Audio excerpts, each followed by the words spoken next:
Olá, tudo bem? Hora da Verdade, podcast do portal RMS News, transmitido em tempo real, na TV Stream do portal, no YouTube, Facebook, Instagram, cortes disponíveis no TikTok e Spotify.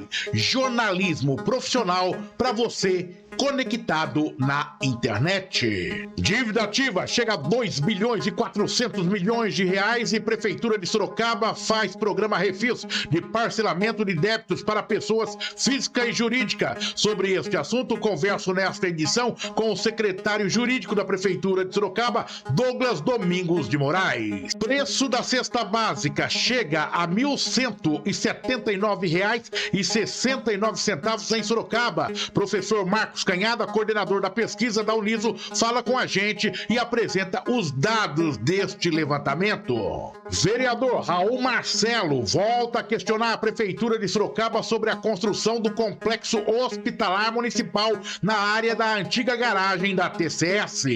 Integrante da equipe de formadores de opinião independentes do portal RMS News, Dr. Claudinei Machado, advogado, especialista em segurança pública, comenta sobre a implantação do Smart Sampa Sorocaba. Tudo isto a partir de agora, na Hora da Verdade, podcast do portal RMS News, que está apenas começando.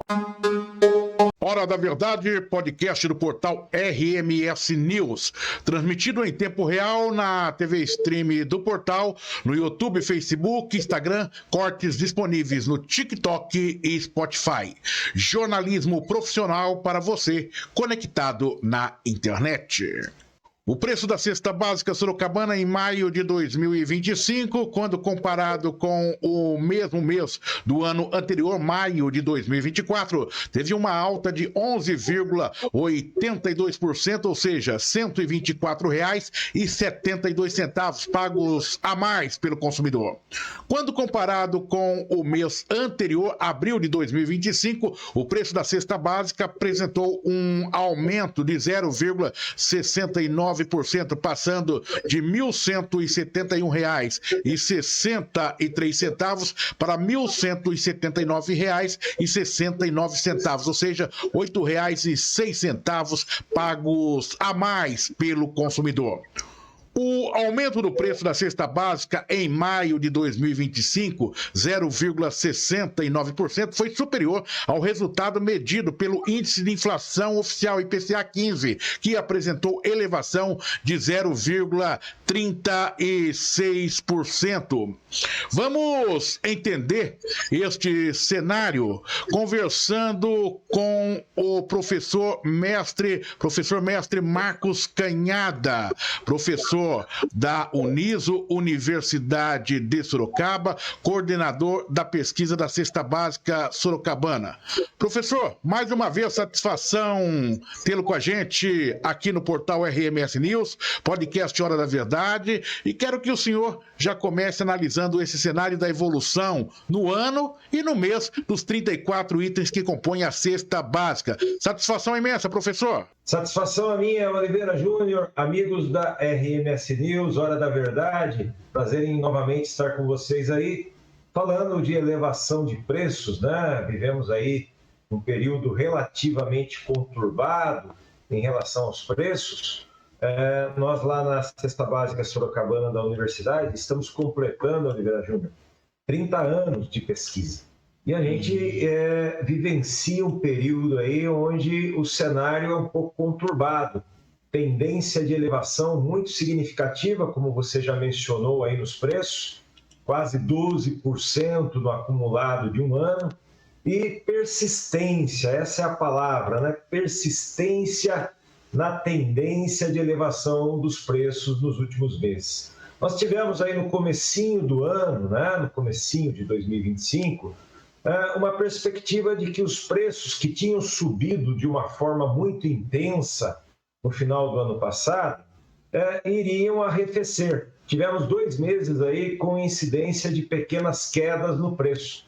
Porém, a partir de março, retomamos aí a tendência de elevação mensal no preço dos 34 itens que compõem a cesta básica sorocabana, alimento, higiene e limpeza, elementos básicos aí para a nossa sociedade. Então, persiste essa tendência, estamos aí com uma cesta básica custando R$ 1.179,69.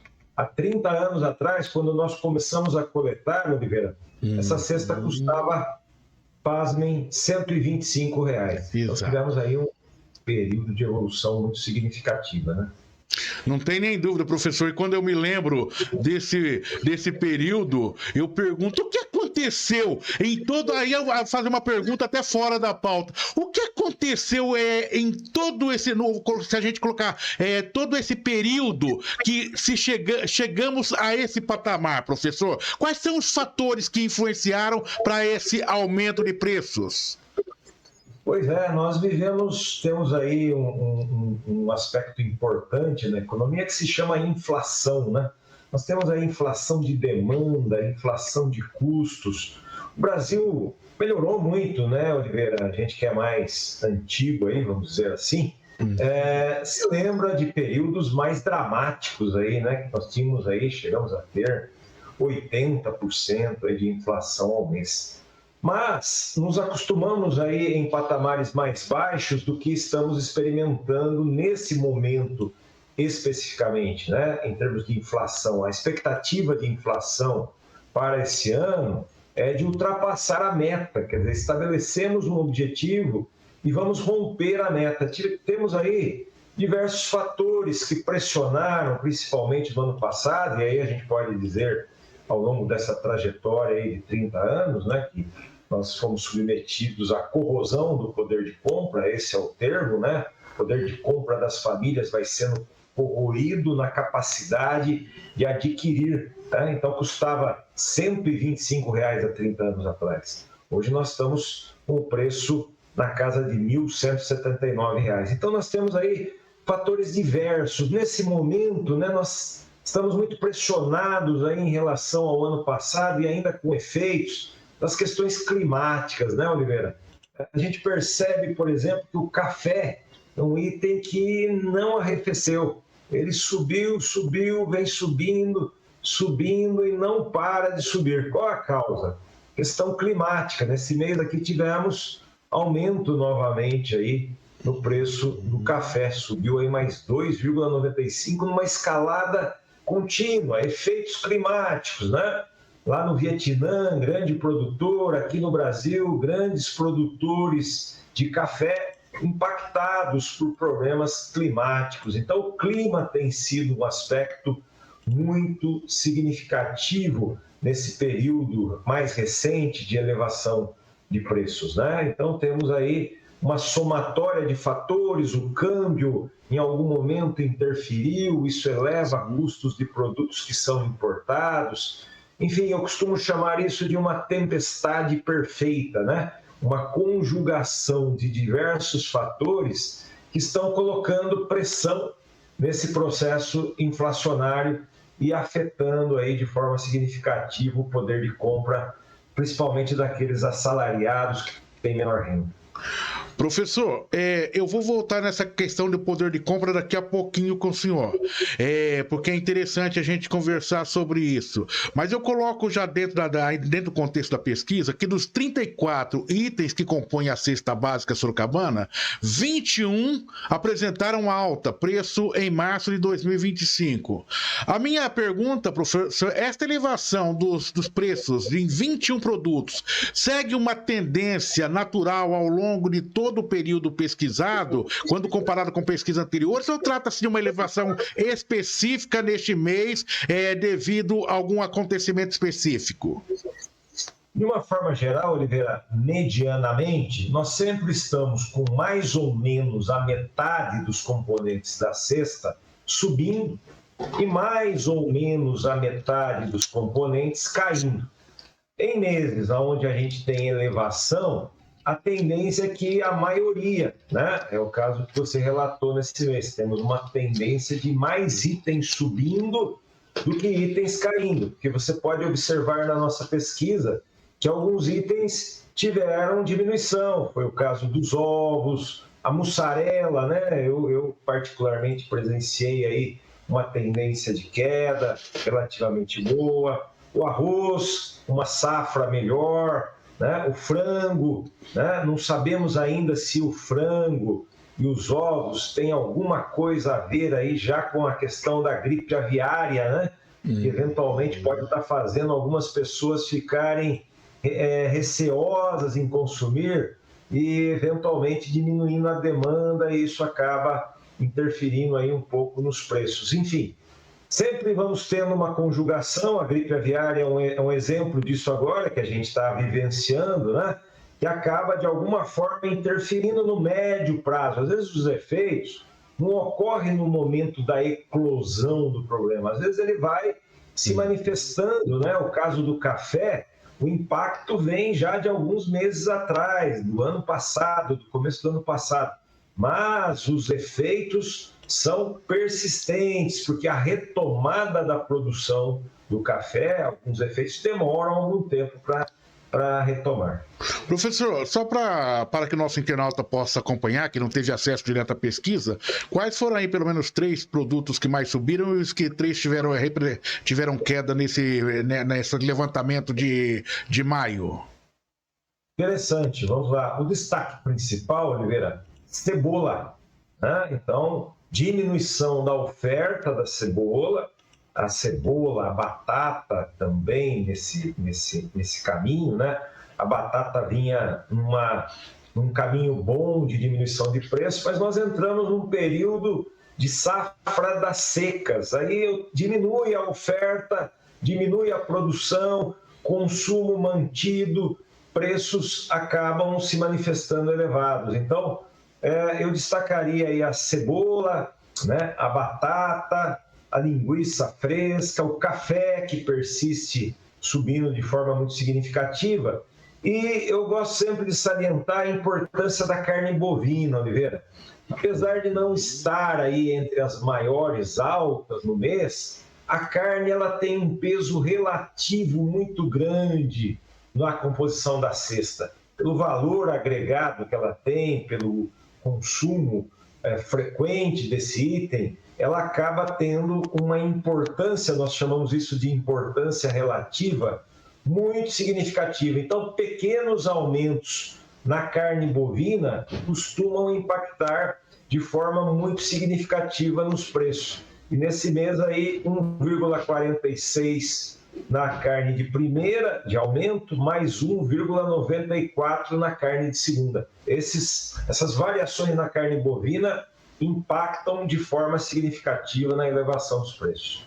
Correto. Só para você entender, por exemplo, é o que a gente chama de importância relativa, né? Se subir a pasta de dente ou sabonete, isso tem muito menos importância, né? Porque a gente usa sabonete numa frequência muito mais baixa do que a gente consome carne. Então, se a carne sobe, o impacto é muito significante. Não tem nem dúvida.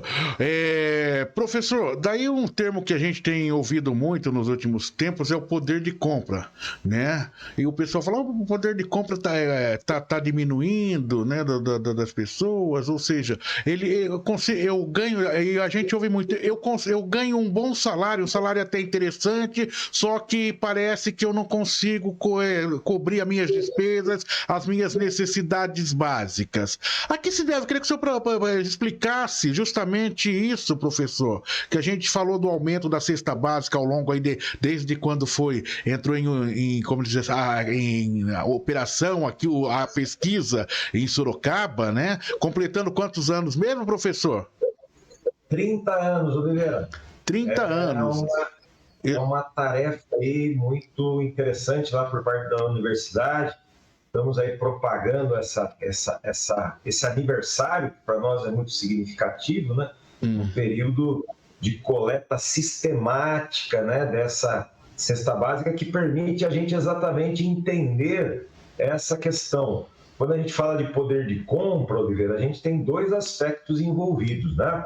Então, nós temos o aspecto da inflação, que corrói o poder de compra, e, por outro lado, a gente pode falar da renda das famílias, né? Então, são 2 fatores que estabelecem a capacidade de consumir das famílias. Uma é quanto as pessoas ganham, Então, a renda interfere na minha capacidade de comprar e a inflação, a elevação contínua dos preços, corrói a minha capacidade de comprar. Então, normalmente, a gente acaba sendo pressionado por esses dois aspectos. No mercado, a gente vai tendo cada vez mais uma concorrência, né, entre as pessoas. Isso, às vezes, acaba, em determinados momentos, fazendo com que a renda, o salário das famílias baixe. E se a renda baixa e, por outro lado, a inflação vem forte, a percepção da família fica muito mais acentuada na incapacidade dela de comprar, né? A gente sempre fala, as pessoas medem muito, e esse é muito interessante no dia a dia, encher o carrinho, né? Então, chega aí no dia das compras, aí, o dia que o cidadão recebe o seu pagamento, então ele vai e fala, puxa, mas o ano passado eu enchia 2, agora estou enchendo 1, ou eu enchia 1, agora está dando meio. Por que será? Mas a minha renda acabou.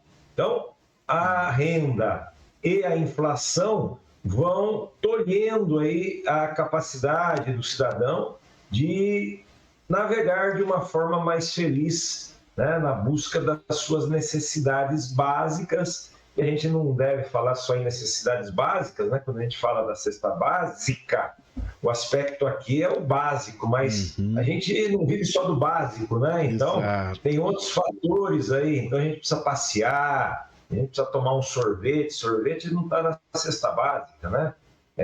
Comer um pudinzinho de vez em quando, essas coisas não são básicas, mas a gente também tem necessidade, tem desejo e acaba tendo que deixar de lado para atender apenas o básico, né? Não tem nem dúvida que, com relação ao sorvete, aqui em casa nós não precisamos sair, porque a minha mãe, ela é especialista nisso e sempre tem um sorvetinho na geladeira, viu, professor? Isso é bom. Se tem um item que subiu aí, ainda bem que você não precisa buscar no mercado, porque no mercado é um item que está bastante elevado. Não tem nem dúvida. Eu consumo bastante e tem sofrido aqui com os preços do sorvete. Tá bom, professor. Em relação a isso, estamos bem. Ô, professor, é o seguinte, qual é a tendência agora, diante desses números, tendências para os próximos meses em relação aos preços da cesta básica em Sorocaba? Aumento, queda? Não temos expectativa de queda. Eu diria o máximo que pode ocorrer aqui nos próximos meses é uma estabilidade. Pode haver aí uma pequena elevação, uma pequena queda. Não existe nada no radar. Se a gente olhar aí para os índices inflacionários, a expectativa de inflação no ano, saindo da cesta básica, ela é alta, e a cesta básica, de alguma forma, vai acompanhar. E aí a gente sempre tem na cesta básica as intempéries, né? E isso não dá para prever como será o clima nesses próximos meses, né? Vamos ter chuvas intensas ou vamos ter secas. Os dois aspectos são ruins. Nós queremos equilíbrio nas questões climáticas. E a gente tem vivenciado desequilíbrios climáticos, né? Ora muita chuva, alagamentos e ora ausência de água que acaba impactando. Então, esses aspectos aí estão sempre num cenário de surpresa, né? Por mais que nós tenhamos aí a capacidade técnica da meteorologia, mas nós temos tido muitas variações, muitas intempéries que muitas vezes não são nem previsíveis e quando vêm acabam aí destruindo e estragando plantações, e isso reflete de uma forma muito intensa lá na cesta básica, lá naquilo que o consumidor vai levar para a sua mesa. Professor Marcos Canhada, para finalizar, algum detalhe a mais que avalie ser analisado? E já agradecemos sua participação conosco. Bom, sempre é importante, Oliveira, isso é repetitivo, mas é sempre importante que nós, enquanto famílias, né, façamos a nossa parte. Nós temos uma parte muito forte que está incumbida ao governo. O governo tem que fazer o seu papel, tem que buscar o equilíbrio, tem que encontrar mecanismos para estabelecer estabilidade de preços, que é um dos objetivos de política macroeconômica de qualquer governo. Mas, do nosso lado, nós temos que fazer a nossa parte. Então, sempre fica aí a sugestão da substituição, né? Sempre que possível. Aí na pesquisa da cesta básica, a gente sempre mostra aí, então a carne de primeira está R$ 45,80 o preço médio. Temos a carne suína a R$ 24,06. Então, mas eu não gosto de carne suína, só como bovino. Então, tem que tentar aí equilibrar, né? Nós temos aí a mandioca com preço de R$ 4,43 frente à batata com R$ 7,06. Então, eventualmente, em vez, é melhor comer uma batatinha frita, é óbvio, dentro do gosto e das necessidades de cada um, mas às vezes a gente tem que fazer um certo sacrifício, né? Vou optar aqui pela mandioquinha frita hoje, e aí se todo mundo fizesse isso, haveria uma retração na demanda da batata e a batata tenderia a retrair o seu preço. Então, essa sempre é a nossa dica enquanto economista. Sabemos que isso é difícil, né, porque as pessoas têm necessidades e têm desejos, nem todo mundo não vou comer carne de porco porque eu não gosto de comer. Então, puxa, realmente não dá para substituir nesse caso. Se for possível, sempre é uma ajuda, sempre isso contribui para tentar diminuir essa tendência nefasta, né, que é a inflação que corrói o nosso poder de compra. Professor Marcos Canhada, obrigado, professor mestre da Uniso, Universidade de Sorocaba.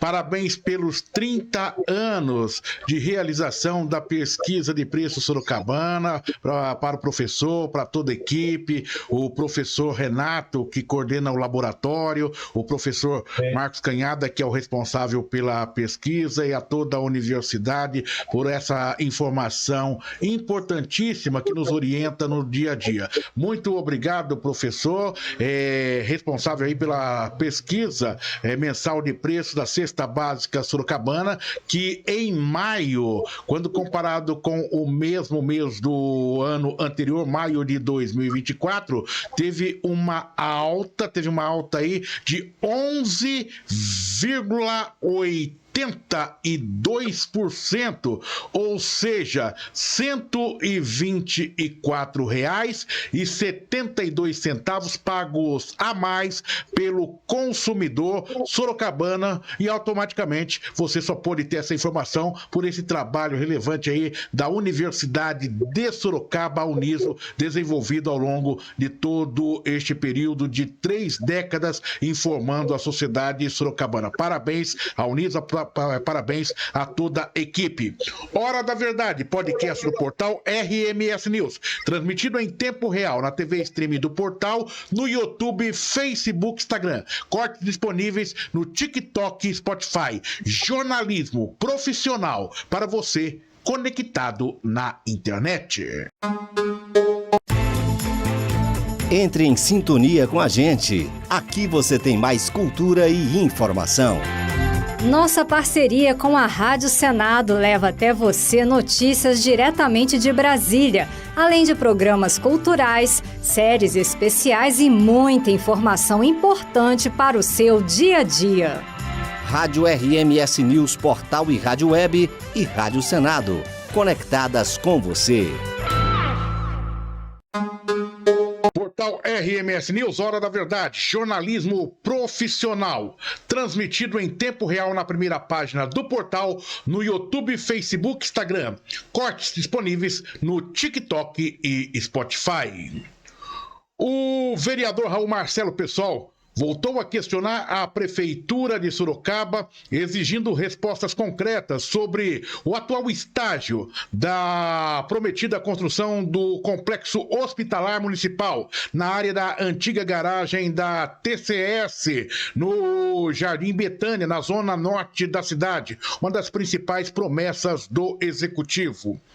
A iniciativa ocorre após resposta considerada evasiva pelo vereador ao requerimento 516/2025, limitando-se a afirmar que os valores e a empresa responsável pela obra só seriam definidos após estudos preliminares ainda em andamento. Para entender um pouco mais sobre este assunto, vamos conversar com o autor desta iniciativa, vereador Raul Marcelo.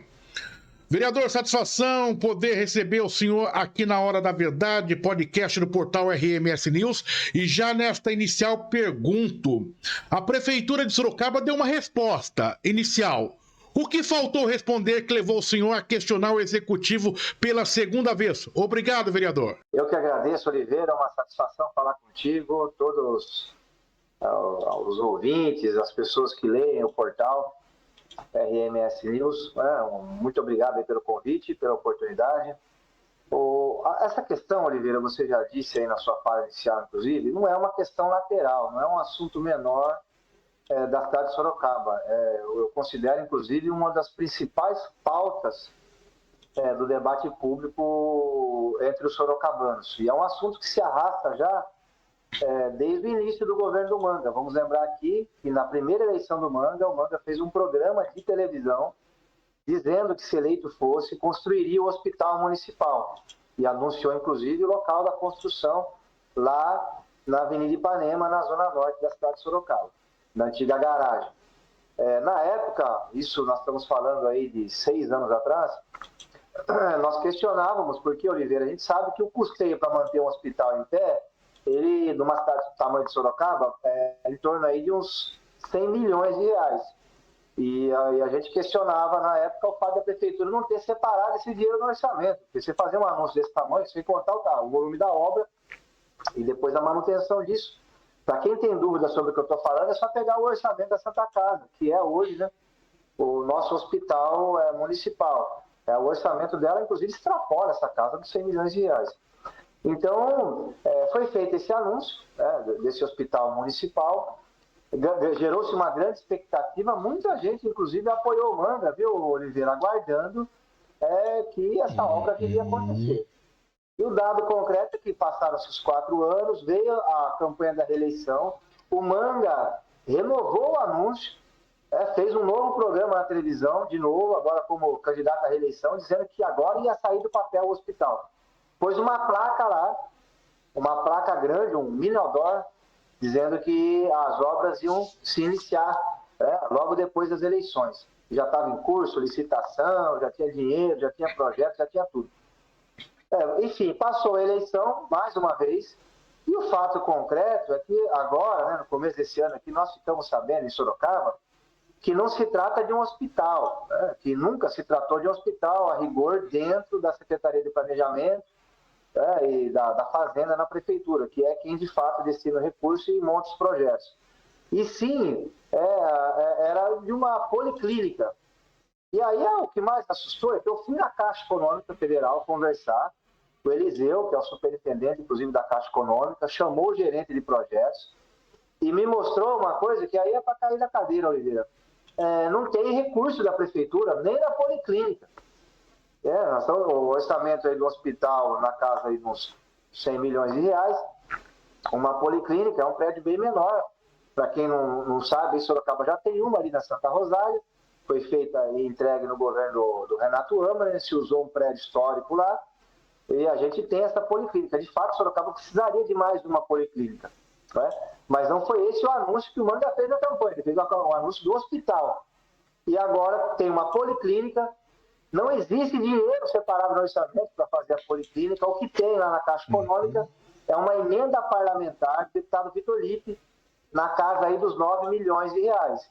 E eu vou dizer aqui, não dá para fazer uma policlínica com 9 milhões de reais. Só para você ter uma ideia, Oliveira. Eu estive em Brasília, no começo do ano, reivindicando do governo federal a construção de unidades de saúde em Sorocaba.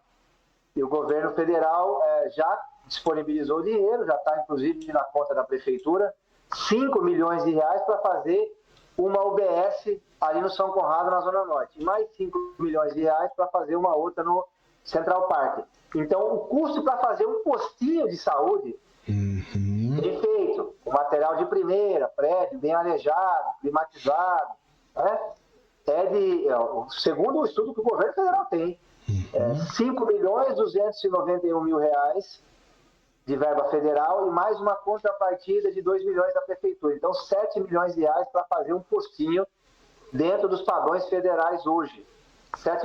E aí, como é que vai fazer uma policlínica com uma emenda parlamentar de 9 milhões de reais? Então, eu vou dizer aqui, o hospital não tem previsão orçamentária e até essa policlínica que o Manga está anunciando, também acho muito difícil de sair do papel se o Manga não fizer uma contrapartida em relação a essa emenda parlamentar que eu fiquei sabendo, que eu fui lá na Caixa e vi, ela está lá na conta da Caixa Econômica Federal. Agora, se não tiver um aporte da Prefeitura, e vai ter que ser muito maior do que os 9 milhões de reais, para poder executar a obra da policlínica, sem contar depois o custeio. Então, de fato, é um requerimento para tratar dessa questão. Daqui a pouco vão acabar os 2 mandatos do Manga, Oliveira. E os ouvintes aí, as pessoas que acompanham o MRS News, entendeu? Daqui a pouco termina o mandato e não vai ter nem policlínica, nem hospital, nem nada ali na Zona Norte. Então deixa eu fazer uns questionamentos para o senhor aí, dentro dessa linha de raciocínio para a gente entender essa situação sobre a sua ótica. A obra já iniciou, não sei com que recurso, pelo menos é o anúncio que a gente tem. O que está sendo construído lá é hospital ou policlínica? Essa é uma primeira pergunta que eu faço. Vou colocar aqui várias questões. O vereador, nessa nova cobrança feita, também o senhor leva em conta o encerramento da licitação da chamada nova policlínica, qual o senhor estava expondo aí, que integrante desse mesmo complexo. O senhor cobra informações sobre o custo específico da obra principal, o hospital. Se estamos falando do complexo hospital municipal, entende-se que todas as etapas estão dentro de um pacote de execução, seguindo um cronograma que na entrega da obra teremos hospital municipal entrando em funcionamento. A dúvida em relação a isto que eu tenho aqui essa dúvida que o senhor tem ou é um equívoco da minha parte no entendimento desse projeto? Não, você está corretíssimo. O que nós temos hoje lá é uma terraplanagem em curso. Aliás, ela já está acontecendo há 6 anos, essa terraplanagem. Toda vez que alguém vai lá e faz uma denúncia de que não tem nada acontecendo, aparecem lá 3, 4 funcionários, põem uma reta escavadeira, dá uma revirada na terra e depois para de novo. Então nós estamos já há 6 anos nessa situação, não é? De se revirar o terreno ali com algumas escavadeiras. Então, tem uma terraplanagem lá, sim. Agora, qual é o problema? O problema é que nós não temos verba destinada para a construção do hospital. Isso não existe. Né? Então, a policlínica vai sair, vereador? Hoje, a policlínica... A policlínica tem chance de sair porque tem esses quase 10 milhões de reais dessa emenda aí do deputado Vitor Lippe. Então, com isso aí, você já tem um start, né? Um start razoável, dá para, pelo menos a parte da fundação, dá, porque a policlínica, vamos lembrar aqui, a Policlínica da Santa Rosália é um equipamento um pouco maior do que uma UPA. Vamos ter uma referência aí para todo mundo, é a UPA do Éden, que está bem famosa, essa é bastante na imprensa da cidade. Entendeu? Uma policlínica é um pouco maior do que aquela estrutura. Então, com 10 milhões de reais, dá para iniciar uma obra, sim. Eu acho que talvez até a parte da fundação, o levantamento das paredes aí com 10 milhões de reais, você consegue avançar bem nesse sentido, né? Da policlínica ali na Zona Norte. Agora, o hospital não dá, até porque, eu repito aqui mais uma vez, a emenda que nós temos na Caixa Econômica Federal é da casa dos 10 milhões de reais. O que nós não sabemos até o momento, Oliveira, é a contrapartida da Prefeitura, porque eu estou questionando isso também. Já questionei, cara, eu quero saber o seguinte, o Vitor tem uma emenda de 10, qual é a contrapartida da Prefeitura? É mais 20? É mais 30? É mais 5? É mais 10? Porque dependendo da contrapartida, dá para nós termos uma ideia de que essa obra vai ser para terminar mesmo, ou se vai ser, e aí é a minha preocupação, aquelas obras que você começa e depois não sabe quando termina. E aí você fica fazendo peça publicitária em cima de peça publicitária de uma obra que nunca termina, né? Vamos lembrar que o Sorocabano tem pavor disso. Quem passava na Santa Casa até 2 anos atrás, via lá aquele prédio todo mal acabado, atrás ali do que é hoje a recepção da Santa Casa. Nós ficamos ali com 15 anos com aquele prédio sem terminar. E aí foi preciso entrar a gestão aí do Padre Flávio para poder colocar o dinheiro no orçamento e concluir os prédios. Ficava todo o tijolo à mostra ali. Todo mundo que passa um dia pela Avenida São Paulo vai saber do que eu estou falando. Hoje o prédio terminou, está tudo pintado, está com infraestrutura. Então, assim, obra pela metade, nós não podemos admitir em Sorocaba. Essa é a minha preocupação. E vou dizer para você, o Manga já tem um histórico aí ruim. Né? Você pegar a questão da habitação, anunciou 14 mil casas, fez o sorteio, e até agora só tem 2 terrenos. Um, inclusive, lá no Vanelville, né? Só tem o terreno, não tem o projeto, não saiu do lugar. E olha, já foram feitas várias atividades políticas em torno dessa questão da habitação. Então, assim, não é uma coisa muito não usual no governo do Manga você iniciar uma obra e não terminar. Só para finalizar, 10 milhões dá para iniciar a obra da Policlínica, não dá no hospital. 10 milhões eu fazia na fundação do hospital. Que eu li seu requerimento, em cima disso eu te pergunto, o vereador, neste novo requerimento, o senhor pergunta ao Poder Executivo, qual o custo? Quem é a empresa? Quando começa e quando termina essa obra? É só pergunta para o prefeito. Daí eu pergunto para o senhor. Todas essas informações são públicas, pelo menos é o entendimento inicial. Se são públicas, elas já não constam no portal de transparência da prefeitura, podendo ser acessado por qualquer cidadão? Daí eu coloco mais uma. O senhor, essas informações, o senhor tem conhecimento se estão disponíveis no portal da transparência? Então, olha, a coisa está tão grave, porque eu já fiz esse requerimento, eles não responderam, e eu já estou no segundo requerimento por conta da falta de informações do primeiro, e não estão. Né? Então, de fato, é um assunto que está nebuloso hoje em Sorocaba. E vou dizer aqui, viu, Oliveira, se você for perguntar até para os secretários do Manga, eles não vão saber te dizer se de fato vai sair a obra do hospital, se tem prazo, quanto vai custar. Então, assim, ficou uma coisa aí, na verdade, só o setor de marketing da prefeitura é que tem o controle sobre essa situação. Esse é um assunto que já foi perguntado, inclusive, para o ex-secretário de saúde, né, aquele que veio de Cotia, ficou 30 dias aqui em Sorocaba, eu não lembro, não me recordo o nome dele agora, mas ficou pouco tempo em Sorocaba, agora nós temos uma nova secretária. Vamos ver o que ela vai dizer, né? Ela, a Secretaria de Planejamento, em relação a esse novo requerimento. Mas o que eu quero saber é exatamente isso. O projeto do hospital está de pé? Sim ou não? Quanto vai custar? Qual é o cronograma? Fundação, levanta prédio, põe fiação, infraestrutura, depois contratar pessoal. Já tem um planejamento, porque tem um impacto na folha. Você tem que contratar funcionários. E um hospital não é pouca gente que trabalha dentro, não. Eu vou repetir aqui, são 100 milhões por ano só de custeio de um hospital. Entendeu? A prefeitura aí está emprestando dinheiro para poder fazer drenagem na cidade, porque não tem caixa. Então, como é que vai fazer o hospital e se fizer o prédio e não tiver o dinheiro para o custeio, não adianta nada, né? Porque você tem o prédio e não tem as pessoas para trabalhar lá dentro. Agora, a Policlínica também está nebulosa. Então, é por isso que essa é uma discussão que vai ficar se arrastando na Câmara Municipal. Eu estou no segundo requerimento em cima do mesmo tema e vou dizer aqui, se as respostas desse segundo requerimento não vierem a contento, eu vou entrar com mandado de segurança junto ao Poder Judiciário para ir com o oficial de justiça lá na Secretaria da Saúde e na Secretaria de Planejamento para pegar todos os arquivos que tratam desse assunto lá e vou trazer para o meu gabinete. Entendeu? Vou lá com o oficial de justiça buscar a documentação. Porque, como você disse muito bem, isso é um direito do cidadão ter acesso a esse tipo de informação. Entendeu? Não acabou, então, mas no período aí do Guaraná com rolha, entendeu? Do coronelismo. Acabou isso aí. Então, hoje, no ambiente democrático, o dinheiro é público, todo cidadão sorocabano, inclusive com uma petição simples, com base no direito à informação, pode requerer essas informações também. Mas o dado é que, para o parlamentar, eles estão se negando a prestar essas informações. Então, a situação está bem. Eu vou dizer para você que, na verdade, já está quase pronto já o mandado de segurança. Se não vier as respostas desse requerimento, eu vou colocar isso perante o presidente da Câmara, porque ele representa todos os vereadores, as prerrogativas dele, que é responsável por cuidar delas.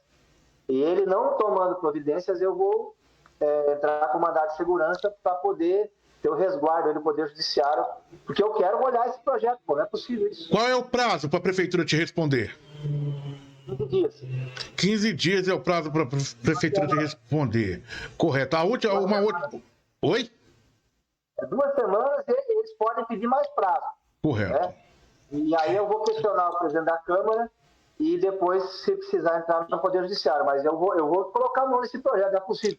Tanto o projeto do hospital, que eles têm lá dentro da prefeitura, quanto o projeto da Policlínica também. Que é, repito aqui, Oliveira, eu fui na Caixa Econômica Federal, o dinheiro existe lá, tá lá, entendeu? Então, assim, quando que vai sair essa Policlínica? Que especialidades nós vamos ter lá? Nós precisamos saber também dessas coisas. Então vamos lá, qual a resposta objetiva que o senhor quer da prefeitura? Eu quero o valor do orçamento da Policlínica, ou seja, a contrapartida que a prefeitura vai fazer em cima dessa emenda aí do Vitor Lippe, o cronograma da obra, se não tiver ainda a licitação de qual a empresa que vai executar a obra, tudo bem, se tiver, que me mande também. Eu acho que ainda nós não temos, mas enfim, vamos ter que aguardar. E em relação ao hospital, também a mesma coisa, cronograma de obras, custo da obra completa e, sobretudo, a parte de custeio e o que nós vamos ter lá dentro, né? Qual tipo de especialidade. Porque também tem uma outra discussão, Oliveira. Esse hospital é importante, claro que é importante, mas ele vai estar dentro da estrutura hospitalar de Sorocaba, porque nós temos hoje já o Leonor, né, o Conjunto Hospitalar de Sorocaba, o Leonor, aí a gente tem a Policlínica, tem a Santa Casa, tem o hospital que a SPDM administra lá da Raposo. Então, esse hospital que o prefeito quer fazer, o novo, né, até agora não saiu do papel o projeto ainda, mas que tipo de atendimento ele vai ter, entendeu? Vai ser especializado em maternidade, vai ser câncer também, porque ele já tem o GEPAS, já tem a Santa Casa, enfim, qual vai ser o papel que ele vai cumprir dentro da estrutura hospitalar da cidade de Sorocaba hoje. Então, isso também é importante, porque tem que ter um planejamento, não dá para fazer um negócio lá e depois ficar batendo cabeça durante anos. Vereador Raul Marcelo, mais uma vez, obrigado por atender o portal RMS News do podcast Hora da Verdade. Eu que agradeço, Oliveira. Um abração, parabéns pelo brilhante trabalho. E é uma satisfação falar com você, um amigo aí, sempre presente lá na Câmara Municipal, acompanhando as sessões, muito bem informado. E informando também a população, porque na democracia é isso, tem que se informar, pessoal, porque senão a gente não entende o que está acontecendo na nossa cidade. Um grande abraço a todos, Oliveira. Fica com Deus. Agradecidos nós, vereador. Obrigado, vereador Raul Marcelo, que volta a questionar a Prefeitura de Sorocaba, exigindo respostas concretas sobre o atual estágio da prometida construção do complexo hospitalar municipal na área da antiga garagem da TCS, no Jardim Betânia, na zona norte da cidade de Sorocaba. Portal RMS News, Hora da Verdade, jornalismo profissional para você conectado na internet. Entre em sintonia com a gente. Aqui você tem mais cultura e informação. Nossa parceria com a Rádio Senado leva até você notícias diretamente de Brasília, além de programas culturais, séries especiais e muita informação importante para o seu dia a dia. Rádio RMS News, Portal e Rádio Web e Rádio Senado, conectadas com você. O Smart Sampa Sorocaba, sistema de vídeo monitoramento inteligente, já está em operação em pontos estratégicos da cidade. Ele permite, entre outras funcionalidades, o reconhecimento facial de pessoas com antecedentes criminais e de placas de veículos com irregularidades criminais ou administrativas. Desta forma, Sorocaba passa a ser o primeiro município do interior de São Paulo a adotar sistema desse tipo, semelhante ao utilizado na capital paulista. Ainda um dos pioneiros no país a interligar redes de câmeras de vídeo monitoramento, radares e da muralha eletrônica. O programa é uma parceria entre a Prefeitura de Sorocaba e a iniciativa privada. Integrante da equipe de formadores de opinião independentes do portal RMS News, Claudinei Fernando Machado, advogado. Doutor Claudinei, qual o impacto real no combate ao crime que poderemos ter com a entrada em operação destas e outras ferramentas da era digital? Ou trata-se de mais uma peça de marketing utilizada pelos gestores públicos em todo o país? Satisfação imensa tê-lo conosco mais uma vez na nossa bancada, doutor. A satisfação é minha, Oliveira. Então, é sempre um prazer estar aqui junto de você, se utilizando desta ferramenta de comunicação, para a gente chegar e aí ter contato com aí os seus telespectadores, para que a gente leve um pouquinho do conhecimento aí amealhado aí há anos trabalhando na segurança pública. Oliveira, eu sempre afirmo que segurança pública, ela não absolutamente, ela não é uma ação isolada, pelo contrário. Segurança pública é o resultado de várias ações concentradas, ela é o resultado dessa equação somatória.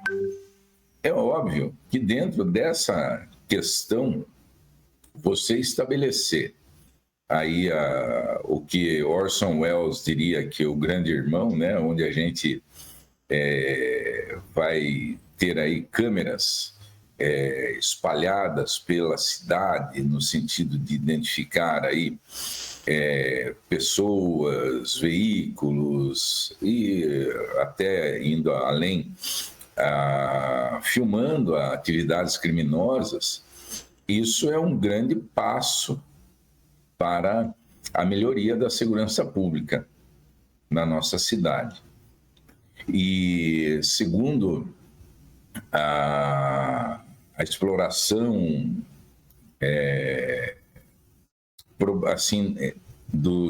da cidade de São Paulo, já se fala, já se apresenta uma estatística falando que graças a esse programa, de reconhecimento facial, mais de 300 de pessoas procuradas pela justiça foram capturadas. É óbvio, Oliveira, se qualquer ferramenta que ajude a separar o joio do trigo, nós vamos ter um impacto imediato, porque aquele que vive à margem da lei, ele vai ter a correta, vamos dizer assim, ele vai saber ali, ele vai ter a correta posição de que ele, em liberdade, ele aqui, pelo menos na nossa cidade, ou na cidade de São Paulo, ele pode ser capturado a qualquer momento através desse sistema tecnológico. Doutor Claudinei, então, pela sua fala, a interpretação que eu tenho é de que é uma ferramenta que vem ajudar justamente no combate à criminalidade. Por outro lado, juntando essas suas questões para a sua análise, eu conversava recentemente com o Coronel Aro, comandante do 7º Batalhão, e ele disse que já está, mesmo antes da implantação, na fase experimental, já estavam tendo resultados em relação a isso, pelo número de prisões e de fugitivos recapturados pela Polícia Militar. Agora eu te pergunto o seguinte: se é positivo, sinaliza ser positivo esta ferramenta, por outro lado, o sistema de justiça no nosso país está preparado para absorver esta grande demanda, principalmente nessa questão de recapturado de pessoas que têm ainda algo a prestar junto à justiça, doutor? Como o sistema de justiça como um todo pode funcionar diante de todas essas tecnologias? Bom, entre as pessoas que são aí capturadas através desse sistema, Oliveira, nós vamos ter pessoas com mandados de prisão em aberto por serem ou fugitivos do sistema penal, ou porque tem investigações em aberto, investigações ativas, e onde foi decretada a sua prisão. Então, por óbvio, o Estado, dentro da sua característica, ele, até agora, ele lançou o programa, fez disso aí o filhote mais bonito da ninhada da segurança pública. Mas, na contrapartida, qual foi o ato da administração estadual no sentido de oferecer mais vagas em centro de detenções provisórias, em penitenciárias? Eu não tenho visto o governo falar na construção de uma vaga sequer para o sistema penal. Então, essa equação ela acaba sendo muito ruim, porque se nós vamos prender mais, nós teríamos que ter a capacidade de absorver esse indivíduo preso com dignidade dentro do sistema penitenciário. A cadeia, eu lembro bem, a cadeia ela não pode ser um depósito de seres humanos. Isso viola inúmeros acordos internacionais, isso viola inúmeras situações de direitos humanos. Não é porque o cidadão ele está à margem da lei que ele tem que ser tratado como um sub-humano. Se a gente for pensar dessa forma, nós vamos criar aí as unidades penitenciárias, os centros de detenção provisória, eles vão ser, na realidade, fábricas de monstro, onde essas pessoas que por lá passaram, elas vão conquistar a sua liberdade novamente, só que vai ser uma pessoa que ela não foi recuperada, ela não está mais em condição de ser reinserida no meio social. Então, nós temos que pensar numa visão 360. Precisamos pensar de uma forma muito ampla. Não é só prender e encarcerar, nós temos que dar também condições dignas para esses encarcerados, no sentido de que a gente promova a sua ressocialização. Aqui na ponta nós temos uma visão quase que geral dos impactos, né? Se você prende, você tem que ter o local para poder acolher, né? Vou usar uma expressão humanitária, né? Acolher essas pessoas, ok? Só que a gente vê que um braço do Estado está funcionando no sentido da captura, o outro não está demonstrando, não tem a via de retorno. Vai dar problema no futuro. Que problema poderia ser esse, doutor Claudinei? Não, você veja, toda vez que você tem uma superlotação numa unidade penitenciária, e isso vai, você principalmente, todos os nossos ouvintes e telespectadores, eles já ouviram a palavra barril de pólvora. Então, nós vamos estar aí construindo barris de pólvora, colocando nas cadeias, fazendo com que elas operem acima da sua capacidade. E eu não vou pensar somente na questão do preso, do ser humano preso. Eu tenho que pensar também na ótica do servidor público da Polícia Penal, que tem aí a obrigação de bem cuidar do preso. E aí nós temos questões que vão muito além somente de um sistema novo de reconhecimento facial.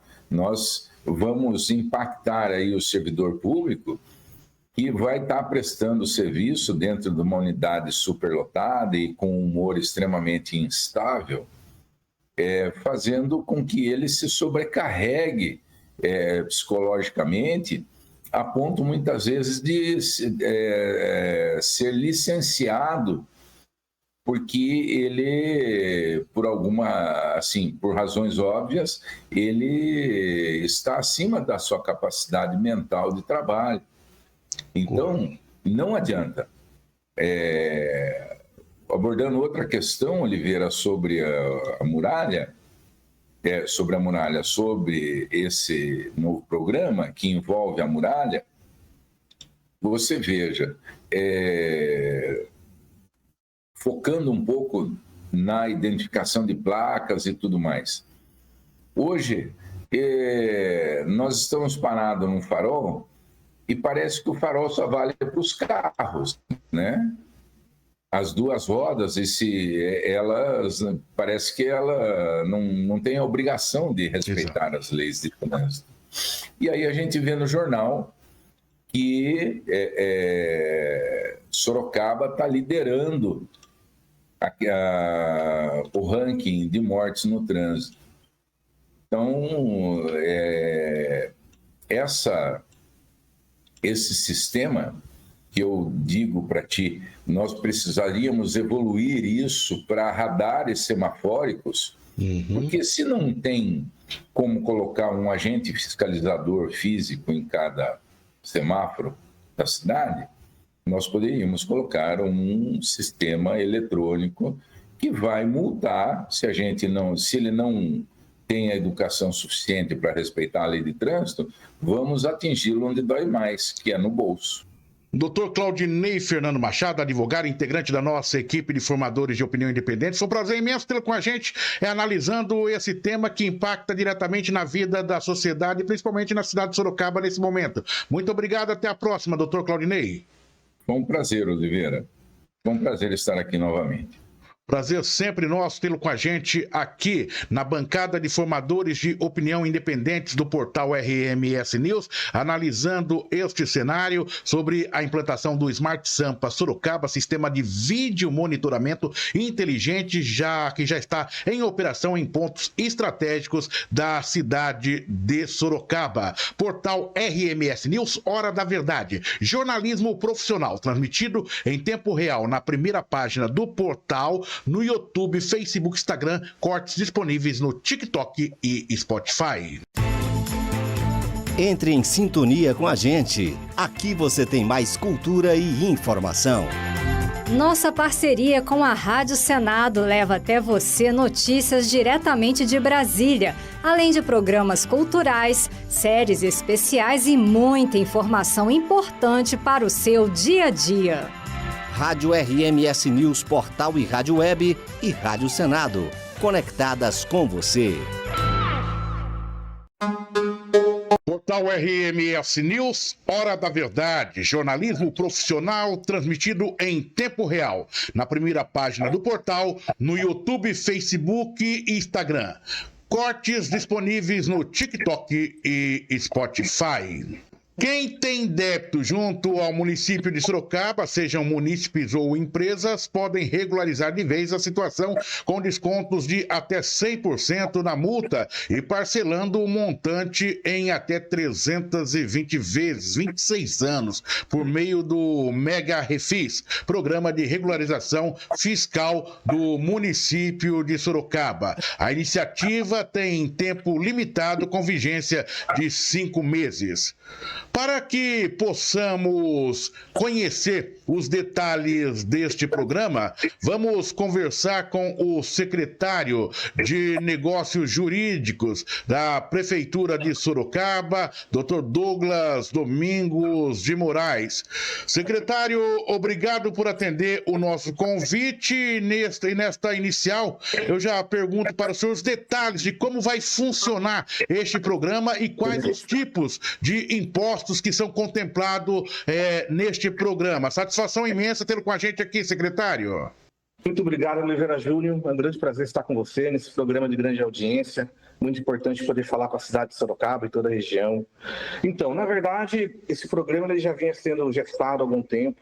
Desde o ano passado, logo após as eleições, o prefeito nos procurou e pediu que a gente tomasse algumas providências em relação à questão dos impostos em atraso na cidade de Sorocaba, né?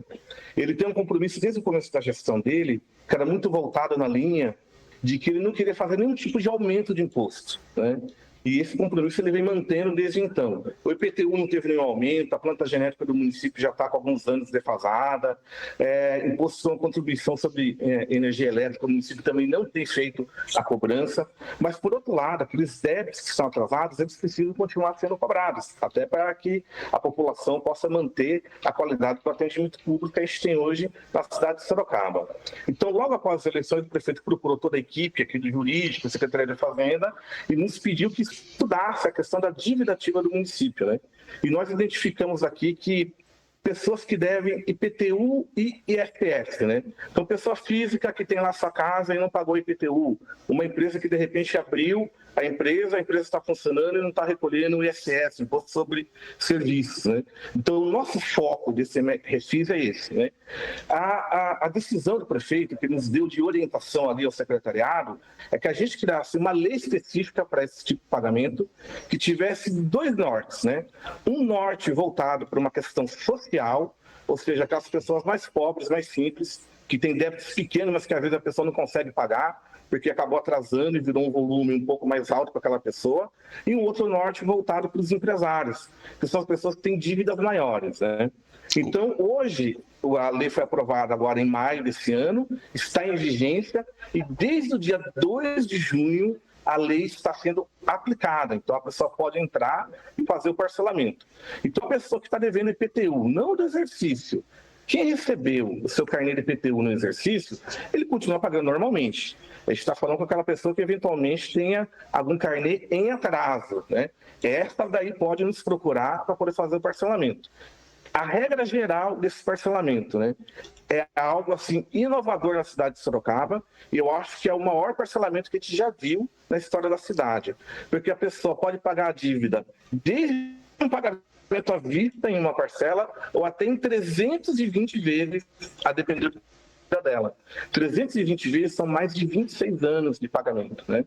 Então, se o cidadão comum, aquele que tem uma dívida com a prefeitura, quiser, ele pode procurar qualquer casa cidadão, pode entrar no site da Prefeitura de Sorocaba e ali ele fazer de forma automática o seu parcelamento, ver o valor da sua dívida e ver qual o valor da parcela que cabe no seu bolso. E ali fazer a regularização desses débitos. Correto, secretário. Como especialista no meio jurídico e que elaborou aí esse projeto, o senhor já deu todos os detalhes. Poderíamos falar, a entrevista poderia terminar por aqui, mas não. Tem aqueles detalhes que muitas vezes eu vou ser até repetitivo nas minhas perguntas, mas para poder facilitar o... Ok? Então eu vou lhe fazer uma nova pergunta aqui, dentro desse contexto que o senhor já colocou. Quais são as modalidades de parcelamento, ou seja, quantas vezes e qual o tipo de benefício com isenção de multa e juros entre estas modalidades, secretário? Vamos lá, né? A pessoa, por exemplo, que ela tem um débito com a prefeitura que ela pagar à vista, né? Essa pessoa vai poder ter desconto da multa. Todo débito, a partir do momento que ele não é pago, ele já incide de forma automática uma multa de 20%. Né? E depois ainda tem a correção monetária com juros, né? Então, toda pessoa que fizer o pagamento à vista, ela já está isenta totalmente da multa. Então, já tem o desconto automático de 20% da multa. E mais 95% dos juros, né? Agora, se a pessoa quiser parcelar em 3 vezes, aí a multa e os juros vão sendo reduzidos. Conforme maior o número de parcelas, aí a questão da multa e juros vão tendo a redução também, tá? Então a ideia, o melhor programa que tem é a pessoa que consiga fazer esse pagamento à vista, porque aí teria uma grande vantagem financeira para ela. Os parcelamentos também são vantajosos, mas com um desconto um pouco menor daí, de acordo com o volume que a pessoa tiver condição de fazer o pagamento, né?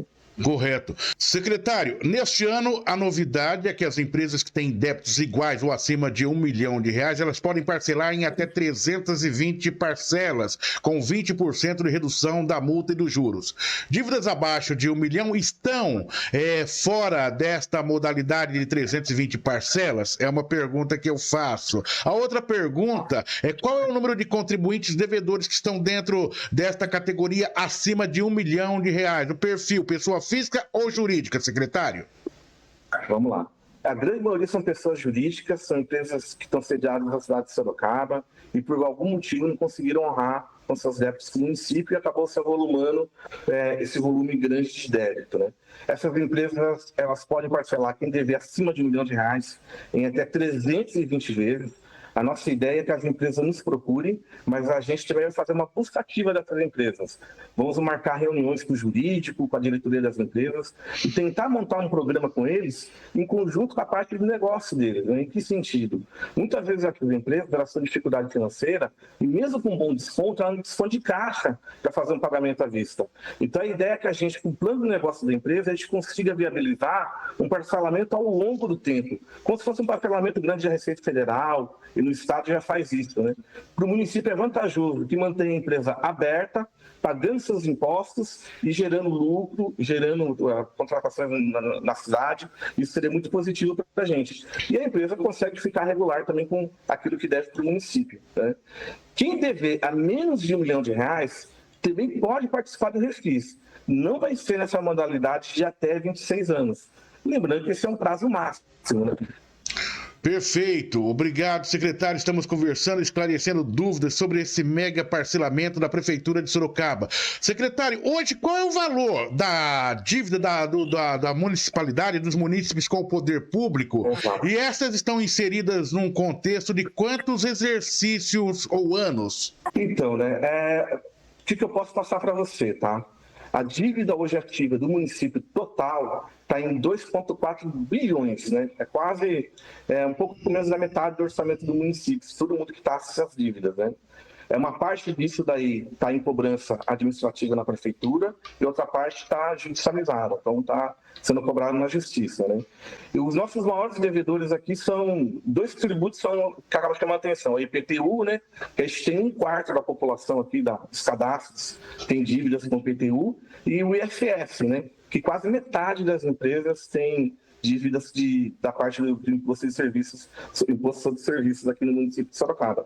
E são essas pessoas que a gente quer atingir, né, e sensibilizar elas a possibilidade de regularizar suas dívidas e seus pagamentos, né? A gente mora na cidade de Sorocaba, eu nasci aqui, eu moro aqui a vida inteira. A gente sabe que as pessoas da cidade de Sorocaba são pessoas honestas, corretas e gostam de estar com seus débitos em dia. Todo mundo gosta de chegar no dia correto e pagar suas contas, né? Quem teve alguma dificuldade financeira nesse período e por um acaso não conseguiu fazer isso, essa é uma oportunidade ímpar, né? É um refinanciamento muito agressivo, a gente está tirando quase todos os juros, correção monetária, está parcelando em até 23 anos, então é um parcelamento longo e a gente entende que pode atingir todas as pessoas. É uma oportunidade ímpar para quem tiver qualquer tipo de débito com o município conseguir fazer a sua regularização hoje. Secretário, o contribuinte devedor com dívidas aí judicializadas podem aderir a este programa de parcelamento? Podem aderir. Mesmo quem tiver questões na justiça, pode aderir ao parcelamento. Inclusive, a gente já aproveita e faz um acordo junto com a justiça também e já resolve a questão que estiver judicializada, né? Então, o acordo ele foi o mais amplo possível para poder prever quem tem questão judicializada, quem está só na cobrança administrativa, todos podem aderir. Quem tiver um advogado, pode nos procurar com seu advogado, que também a gente conversa com o advogado e já faz tudo aquilo que for necessário para resolver a questão da pessoa. Correto. E o que acontece com o munícipe que fizer o parcelamento e posteriormente não conseguir cumprir o acordo? Então, aí a gente tem duas situações, né? A gente já teve situações que já tiveram refis no passado. E a pessoa eventualmente entrou naquele refis naquele momento e não conseguiu cumprir os requisitos. Ela ainda tem uma outra possibilidade, de novo, por isso que eu falo que é um mega refis, né? Porque mesmo quem já parcelou no passado e eventualmente não conseguiu pagar, ainda pode aderir a esse. Só que não vai ser nas mesmas condições de todo mundo. Vai ter que pagar um pouquinho mais na entrada, mas o parcelamento pode ser feito. Agora, nesse refis, se a pessoa aderir e não pagar, aí não haverá mais possibilidade de acordo. A dívida ela vence toda de uma vez e vai ser executada de uma vez daí. Então a ideia é que entre nesse parcelamento, entre para poder cumprir, para que tenha todos os benefícios fiscais possíveis. Perfeito. Secretário Douglas, o que acontece com o munícipe inadimplente com a prefeitura municipal que não quita seus débitos junto ao poder público? Então, né, esse daí é um grande problema, né? Às vezes não é nem por má fé. Todo mundo sabe que todo mundo tem seus compromissos mensais, acaba atrasando alguma conta, né? Mas eventualmente a pessoa que não fizer o pagamento de seus débitos, ela tem duas consequências imediatas, né? Ela vai receber uma carta de cobrança da prefeitura, que é uma cobrança administrativa, ainda na fase amigável. Se ela não paga, ela tem o seu nome enviado para protesto. E aí já causa uma série de empecilhos para ela não consegue abrir conta em banco, não consegue fazer empréstimos, né, se tiver alguma necessidade. E, por último, acaba sofrendo uma ação de execução fiscal. Né? E na execução fiscal, a pessoa pode ter seu imóvel penhorado, pode ter sua conta bloqueada. Inclusive, todos os dias aqui a gente acaba atendendo pessoas nessa situação, né? E muitas vezes está com a conta bloqueada, não sabe nem exatamente de onde que veio a dívida, né?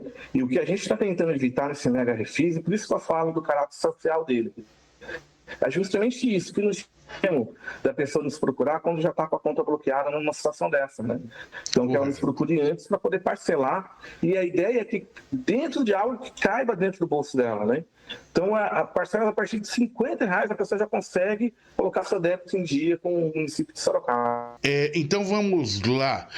Só para a gente finalizar, o munícipe em débito com a prefeitura, que acompanhou essa nossa fala, e como ele deve proceder para participar desse programa de parcelamento? Eu quero que o senhor faça aí as orientações mais uma vez. Perfeito, vamos lá. Qualquer pessoa que tiver dívida com a Prefeitura de Sorocaba, caminho no site da Prefeitura. Lá vai ter um link, você vai colocar seu CPF, o número do seu cartão de IPTU, o número da sua inscrição social que você tem de inscrição da sua empresa, e lá já vai listar todos os débitos que você tem. E você vai ter a possibilidade de escolher a forma de parcelamento que o senhor quiser. Vai parcelar uma vez com desconto, até 320 vezes, conforme a gente conversou. Outro caminho, a pessoa muitas vezes não tem acesso à internet ou não tem celular, ela pode procurar qualquer casa de cidadão na cidade de Sorocaba. Todas as casas de cidadão estão disponíveis esse tipo de atendimento de forma presencial, tá? Ou também no Conselhia Sorocaba. O Conselho de Sorocaba fica na rua Frei Galvão, número 229, aqui na cidade de Sorocaba, e pode ser procurado lá, faz um atendimento também especializado.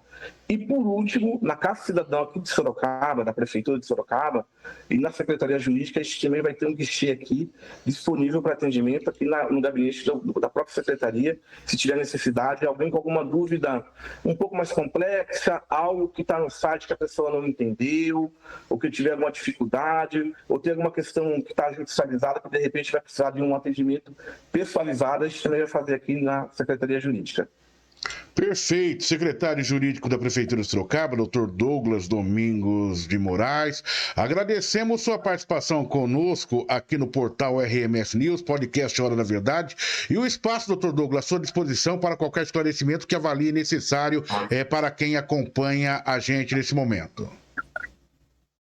Oliveira Júnior, muito obrigado pelo convite, pela participação. É uma grande honra estar nesse programa de tanta repercussão na cidade de Sorocaba. Só dizer que os últimos anos a gente tem vivido um momento muito importante na cidade. Sorocaba recobrou a alegria de viver o sorocabano, a alegria de ser sorocabano. Acho que o atual governo acabou proporcionando isso. Onde você anda, onde você viaja, você acaba vendo as pessoas falando muito bem de Sorocaba. É uma cidade, daqui da minha sala eu consigo ver, a gente vê que é uma cidade limpa, organizada, com as coisas funcionando. O compromisso do prefeito de não aumentar R$1 de imposto. Então, disso que a gente está falando, dessa cobrança, são dívidas pretéritas, ninguém está aumentando nada aqui. É só para regularizar aquilo que já está em dívida mesmo, né? Então, para a gente manter a cidade funcionando, organizada e cada vez melhor, as pessoas quitem seus débitos. E o que a gente está propondo aqui é algo que nunca foi feito na história da cidade de Sorocaba. Um parcelamento que realmente é extremamente agressivo.